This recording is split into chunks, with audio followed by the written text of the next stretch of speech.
With the Banlist massacring my boy, and Ancient Heroes right around the corner, there are some decks that need help. Some more than others. Let's not waste time. Let's start with the deck that needs the most help right now. Also because I'm biased.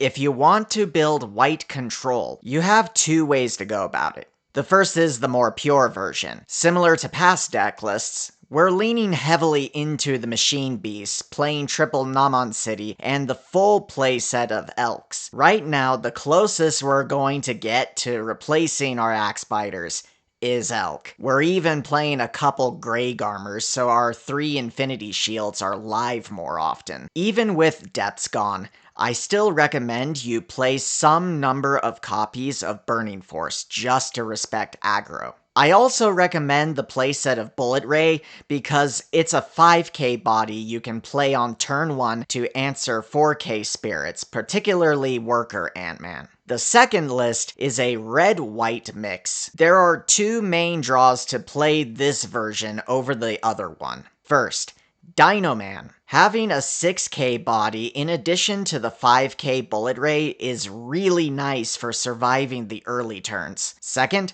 Draw Power. Having Volcanic Canyon and Star Blessed Draw is great for helping us find key cards like Namangard. The downside is there are going to be turns where cards feel way more expensive than if you were playing a pure white deck. And if neither of those lists convince you, may I draw you into the dark side and suggest white aggro. With depths gone, people will be more inclined to cut their burning forces from their deck, creating an opportunity for this deck to score some easy victories. I'm just saying, the option is there. With Oviraptidon banned, I believe this creates room for Dilophosa to come back into Terrasaur decks. And with Axebiter gone, there's no more need to main deck Arcana Joker, creating that much more room for tech options like Thorn Prison. Otherwise, the deck is pretty much the same. Play big guys, attack with big guys. It's nothing complicated, just Terrasaurs doing Terrasaur things. It's not going to have those big early pushes as often, and part of the deck's appeal of being the counter to depths is gone. Because of those two factors, I do think Terrasaurs aren't going to be as strong in Ancient Heroes format, but it's certainly not dead. You'll still see it around, it just won't be nearly as dominant as before. Oh no! Anyway, last week... Purple has everything it needs to take advantage of this ban list and become the new meta threat. Yes, losing depths sucks, and nothing's going to properly replace that. But Purple has literally everything else. You still have the Baculus Curse Dragon combo. Meduk is still a bloody pain to deal with. You still have all of Purple's amazing early game spirits like Aglovale, Dragonaga Assassin, and Camelot Knight. Lamorak is still an amazing one-card value machine, which is made even better alongside Beldegor. In my opinion, Purple is going to be the deck to beat these next few weeks.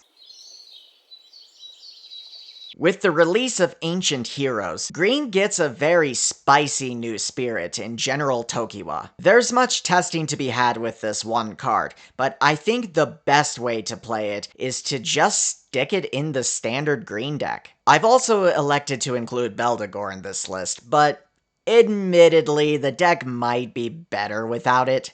But I couldn't resist. Aside from these two additions, this is a pretty typical green Swift deck. You're just going as aggressive as possible with your cheap spirits alongside help from Scope Owl and Thorn Prison. And your top end is General Tokua to help get the last couple of hits in. This is certainly not the only deck General Tokua can slot in, this is just the most obvious one. And for getting to this point in the video, I have one more spicy white deck to show you. Green-White Control, starring Giant Wood Castle Keep. Because what if every spirit had suppression? Like I said before, with depths banned, people are going to be tempted to lessen on the burning forces, making it a prime opportunity for Castle Keep to shine. We play Amaranth Man and Worker Ant-Man to both ramp and provide green symbols to get our castle out easier. The dream is to pair Castle Keep with Enterprise to create the ultimate fortress that can't just be dream bombed away. And since we're splashing green, it gives us a greater excuse to main deck Thorn Prisons for more survivability. Like the red-white list, it's going to be a bit clunky at times, but I think this is worth at least testing out. Let me know down in the comments what you think of these lists. As always, if you enjoyed this video, hit that like button and subscribe for more Spirits Saga content. Until next time, laters.